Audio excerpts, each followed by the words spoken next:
Hello again, folks. I'm Don Carswell. I'm here with Coach Jimmy Fields for the Trinity Crusaders Football Coaches Show. We welcome all of our fans in. Got a lot of great highlights this week, Coach. Big 13-6 win over Brentwood on Friday night at the Cleve.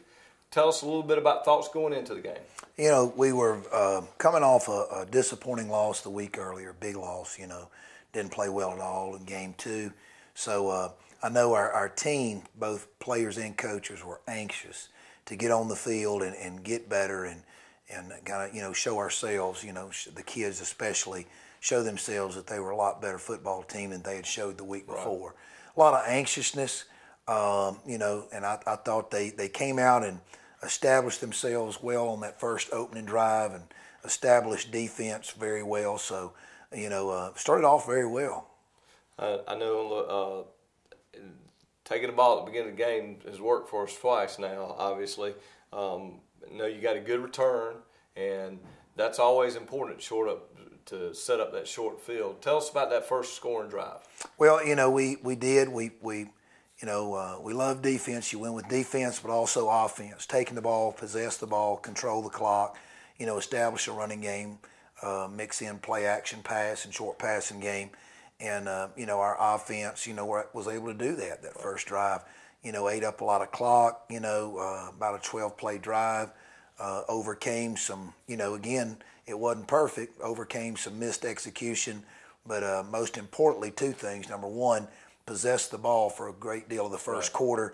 And then also, just as important, once we were in the red zone, they're early able to come away with points, 7 points. And the nice thing in those situations, when you put those long, like that was a 60-yard drive, a long 60-yard drive together, you keep the defense on its heels. Both those teams were playing a lot of kids both ways, but you're able to control the tempo, and that means you can control who you're putting in and out of the game. It allows you, even though you're playing the same amount of plays, they get to rest a little bit. It's not as much maybe tension on the kids when they're able to do that and put the pressure on the defense. It really showed, what we were able to do the first quarter really showed in the second half. We had several young players, and players with not that much Friday night experience begin to play a little bit more in the second half, especially along the line of scrimmage defensively, and that proved big in the fourth quarter. And you don't think about it, but when you got a smaller team, and to me, anyone with less than 50 players you're pushing because you just don't have that many that are going to play a lot. And a lot of those kids played. A lot of folks out there didn't realize that a lot of those kids played 2 quarters on Thursday in that junior varsity game, and so they got their 6 quarters in, and that's a lot to ask for 14, 15, 16-year-olds. It really was, and real pleased of our. We had a few 9th graders play. We had all of those 10th graders who played for us on Thursday, the 2 quarters, came back and, played well, grew up, gaining that Friday night experience. So, we took a step. There was some, I think, the more we watch film, from Saturday and Sunday, and then even the new week going in, we're still reviewing and evaluating, the times we were frustrated, especially offensively, it wasn't as bad. Don, I probably Friday night, I felt like we were 6 miles away from getting what we would call a cushion on a football team. But after the film and after 2 or 3 days of film, I'd say instead of 6 miles, maybe we're just 6 feet. We're closer than it appeared, know. And but at the same time, we've got to execute better. There were some things that we didn't do as a team, that we've just got to improve on to be able to execute and perform more consistently offensively. Right. Well, let's go to highlights of that first series and of the first half, and we'll talk more about the first half. You can talk about them as we go through these highlights. So, Coach, that first drive, some nice plays made, and there's some conversions and all. Tell us a little bit about it as we look at the highlights. Well, it starts with the kickoff return. Blake Purvis had a good return, set up good field position, our kickoff return team. And then our offense, offensive line did a good job early of coming off the football, something we didn't do a week earlier. Very pleased with their performance. Made some key third down conversions. on our highlights, it'll show a key third down completion to William Gay in the flats, good protection, good execution by Whit Mason, all along this drive, good running by Davis Skeeters behind a strong offensive line. And then once we get down there, Davis got us down along with the offensive line around the 1 yard line, and then we just, punched it in with the quarterback sneak. Defensively, we kicked the ball right back to them. They weren't really able to establish anything, punted the ball back to us. We unfortunately we had a call go against us. We had the ball at midfield, and Will Clardy and the punt team executed a really good fake. It was called back, which at the time, we're up 7-0. If we don't get that call against us, we're going to be, 1st and 10 inside the red zone. So, we struggled overcoming that. And then, however, the defense continued to play well, except for what we talked about, some big plays early, we held Brentwood, a very good team, to about 150 yards of total offense and 3 plays. They had about 70 yards in 3 plays. They hit on us a fullback trap and a couple of sweep plays that they cut back on us, and we lost, some gap integrity there. So, but overall, our defense, while our offense was frustrated at times, our defense proved to be fairly consistent most of the night. I know one thing that you looked up, and it was a little bit of turnabout from the week before when it seemed like John Mills was in our backfield. We got a lot of good penetration across that front line. There were a lot of guys making plays in the backfield, and that's got to be comforting for you. We did, and I'm sure our viewers will see that when we come up with the second half highlights. But even in the first half, it starts. Chase Autry, he's kind of the anchor of that defensive line. Did a good job. Young player Sidney Colson, played, really well, and very proud of Sidney. Had some, younger kids in there along with, Griffin Hill, a junior, was in the backfield a whole lot of the night. Junior Ken Taylor played well defensively. Also outside linebacker Gideon Meadows, just had a real outstanding game, along with inside linebacker Matt Coleman. Real proud of them. Other linebackers that contributed, Will Clardy, an outside linebacker, did some good things, along with Blake Purvis. Another young player that got in, a freshman, Daniel Lindo, got some playing time in the fourth quarter and really, stepped up his play and had some big plays. So proud of him. Our secondary, led by, kind of the quarterback back there, our free safety, Gabe Meadows, provided run support, when needed, and did a good job of that, along with his 2 corners, Jake Walker and William Gay. Did again, beginning to play consistent, and the best thing, defensively, you need to create, just like the offensive line. My hat's off to that defensive line for really creating the tempo, like you said, Don, with a lot of penetration in their backfield. Right. So we go to halftime. Brentwood missed the extra point, a theme for the evening, and your Crusaders went to half with a 7-6 lead. I'm Locke Wilford with Dublin Chevrolet, and we make getting to the game fun. Into tailgating, save up to $10,000 off Silverados. Save big on gas with Cruise and Malibu, and spend more on snacks. Bringing friends, get there in style with a roomy Suburban. Want to get there with muscle? Come on, sweetie, let's go! Dublin Chevrolet, the only dealer you will ever need. Introducing the Raptor SD, the big new zero-turn from Hustler. All the performance of the original Raptor and more, like a welded steel deck with up to a 60-inch cut, premium Kawasaki V-twin power, heavy-duty frame for heavy demands, and bigger, wider tires for a steady, gentle grip on grass.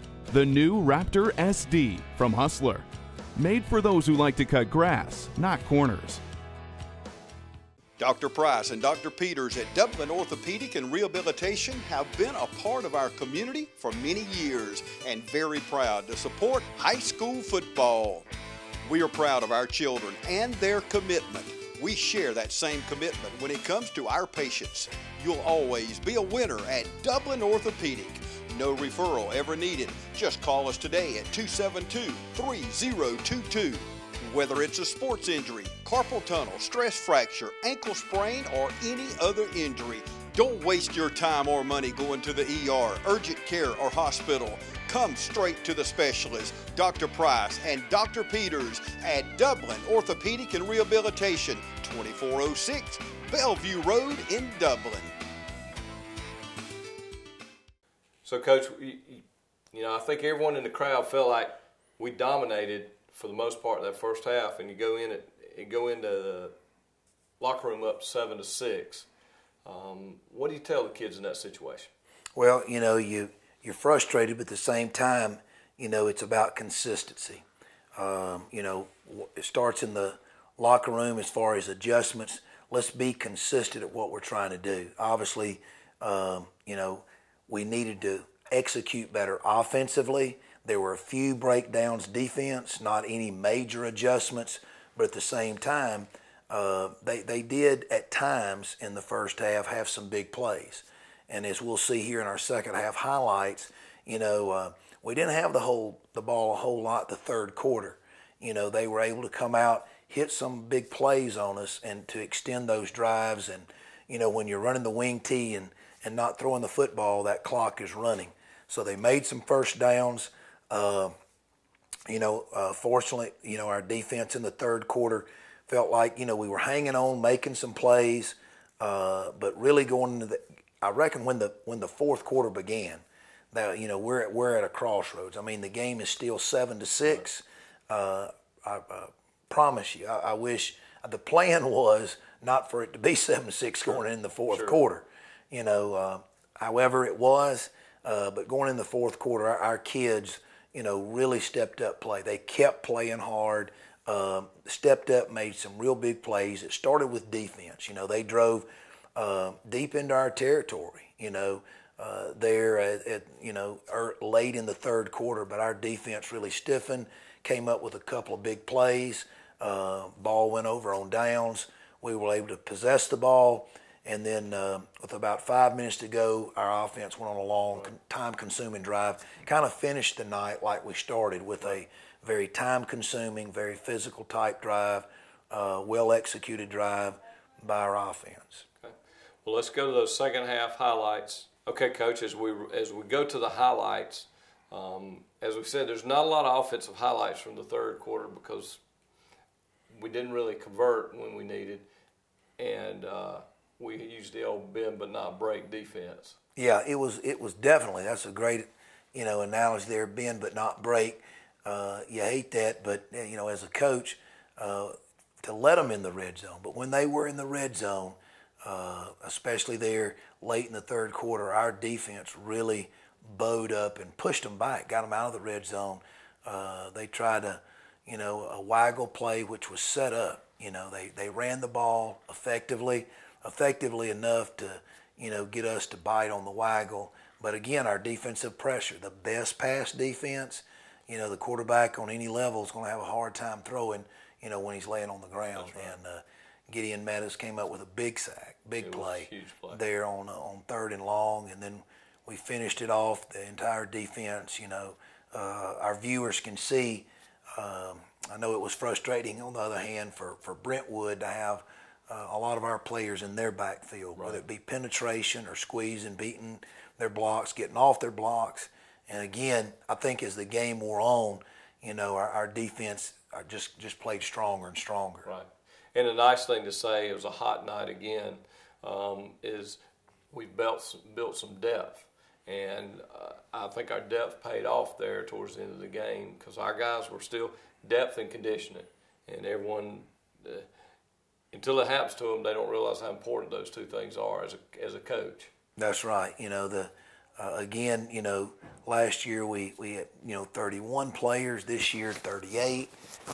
Just a few more here or there. Not just the number, but the amount of kids that got playing experience last year, and then those same kids back, getting more playing experience. So, it certainly paid off. The one of the neatest highlights of the game, and a lot of folks, like you said, a lot of folks won't think about it being a big play, but tell us about this play by one of your young freshmen. Oh, young. We call him Ice, I-C-E, ice in his veins, I believe. Young freshman David Coleman. Again, defense, in control of the ball game here, had stopped them late there in the third quarter, stopped them again in the fourth quarter, deep in their territory, or deep in their territory. So they're having to punt almost out of their end zone. And their punter gets off a great punt.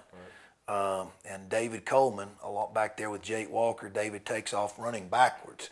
Looks like a baseball catch, which fundamentally not the best punt receiving catch, but it's about players making plays. Right. Amazing thing is he's a freshman, so this is the third varsity game he's ever suited up for. He's playing in, and he makes a tremendous play. And what our viewers need to understand, if he doesn't make that catch, the ball's going to hit and roll, and we're probably going to start on our own 30 or 35. Him making that catch on the 45 and then returning it to their 45 for 10 yards, we're in their territory with a 7-6 lead, needing to score again. And, when you're starting on their side, the offensive play call and execution, things like that, naturally flows. The pressure is on Brentwood at that point in time. You get to shorten the field and make some aggressive plays. And we converted. One of the differences second half, later in the second half, fourth quarter, we were able to convert some third downs. We did. The offensive line, senior Jackson Brack, again, turned in another outstanding performance. When you run our offense, the wing bone type offense where it's, part V or part wing, depending on what night, it is. Sure. A lot of pressure is on our offensive line, and it starts with the center.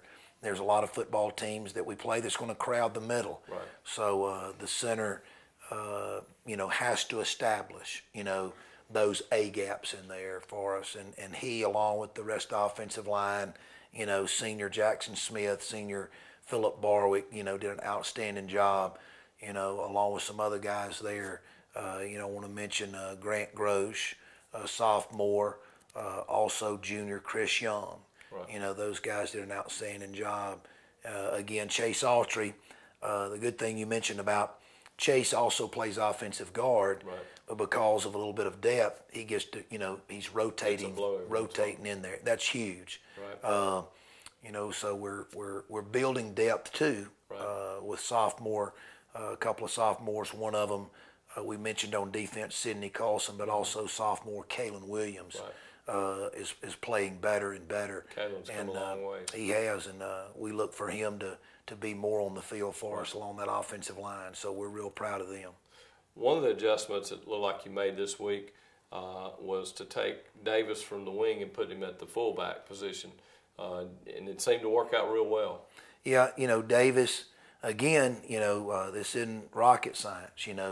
Some kids have a knack. Whether it be defense, offense, defensive line, secondary, and it was evident, in game situation, Davis just had a knack for really, hitting the hole hard, being north and south, and I'm not sure you can coach that, right. And he's got a lot to learn. We still have the thing, now is that, he's kind of taking the reins there. But that makes us a better football team, sure. Because we have other runners, that's capable of running the football, sure. That has experience, whether it be Gabe Meadows or Blake Purvis or right. Now Matt Coleman playing some fullback. So we're excited. We got some young runners, too. Sophomore Jake Walker, who's right. had a couple of big runs. So we're in, the passing game. Now, we've got 3 games to region. So we need to continue to develop and execute our offense. So we hold on at the end and pull the game out 13-6. Great defensive stands in the fourth quarter, and then that big drive, and another great win at the Cleve. And we'll be back in a second to talk about next week's game. At Bank of Dudley, we may be the oldest bank in Lawrence County, but we're always ahead of the curve when it comes to technology. Drop by one of our 5 convenient locations today and let us show you how convenient we make online banking. Start paying your bills online today or make deposits right from your mobile device. Ask about our ACH services, which enables you to move money electronically with convenience, certainty, and cost savings. Bank of Dudley, East Dublin, Jeffersonville, Dudley, Veterans Boulevard, and downtown Dublin. Member FDIC and an equal housing lender.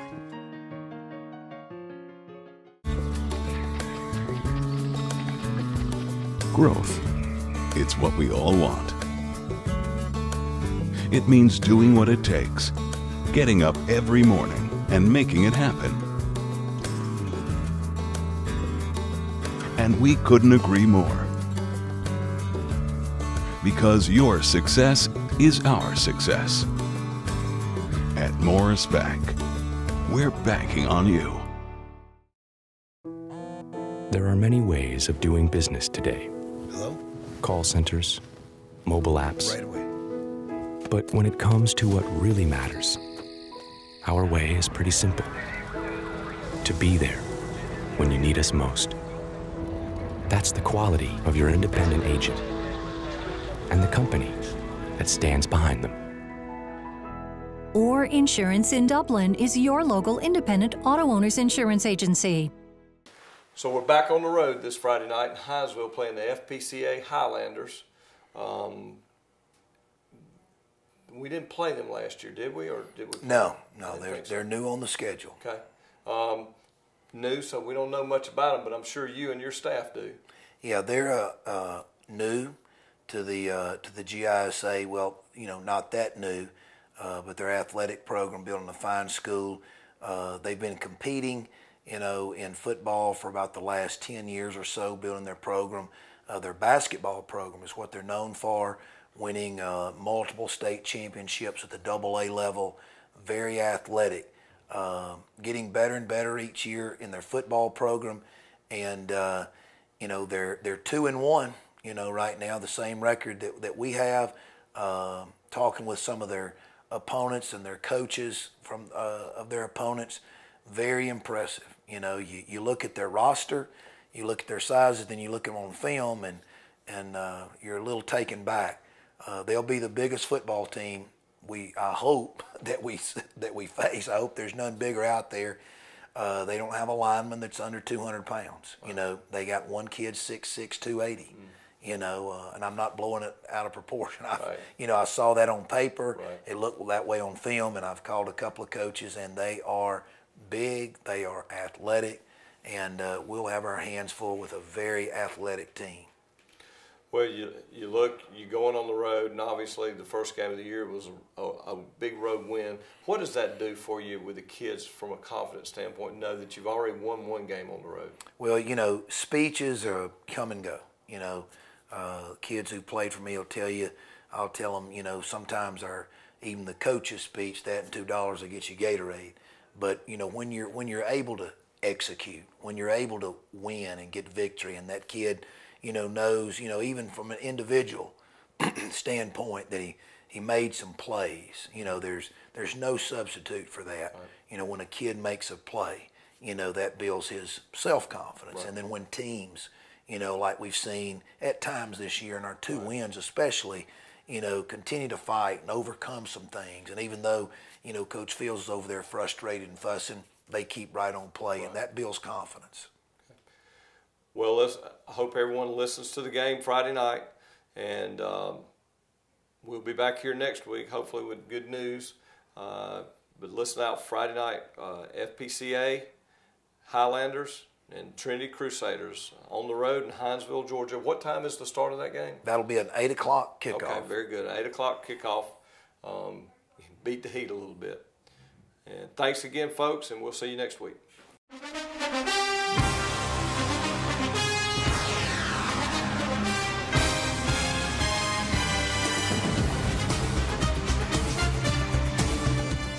First Lawrence Bank invites you to experience banking at its best. Whether you have personal needs or business needs, First Lawrence Bank has professional lenders to work with you every step of the way. First Lawrence Bank is a full-service bank, large enough to handle all your banking needs and small enough to provide you with the personal touch you've grown to expect. We're looking forward to your future. First Lawrence Bank, Dublin and Dexter. Member FDIC and an equal housing lender.